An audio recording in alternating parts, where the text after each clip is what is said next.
एक समय की बात है। एक छोटे से गांव में एक गरीब किसान अपनी पत्नी और बच्चों के साथ रहता था। किसान के पास थोड़ी सी जमीन और कुछ जानवर थी।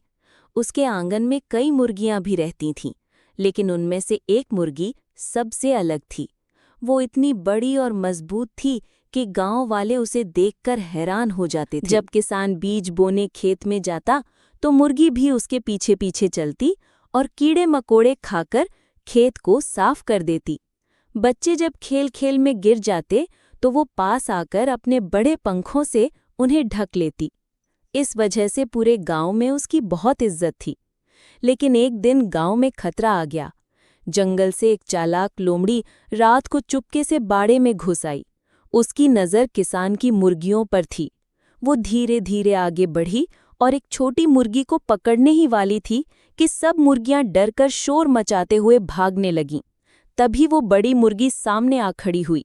उसने न भागने का फैसला किया और पूरे साहस के साथ अपनी जगह डटी रही।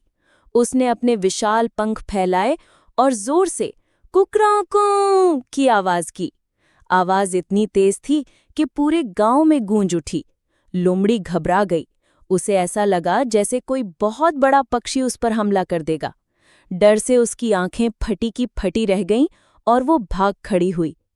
सुबह जब गांव वाले इकट्ठा हुए और ये घटना सुनी तो सभी को गर्व हुआ। उन्होंने देखा कि कैसे एक साधारण सी मुर्गी ने पूरे झुंड को बचा लिया। किसान के बच्चे दौड़कर उसे गले लगाने लगे और बोले, हमारी मुर्गी तो सबसे बहादुर है। उस दिन से गांव के लोग उसे प्यार से बहादुर बड़ी मुर्गी कहने लगे। उसकी कहानी पूरे गांव में फैल गई और हर किसी को ये सीख मिली कि साहस और हिम्मत शरीर के आकार से नहीं, बल्कि दिल के मजबूत होने से आती है।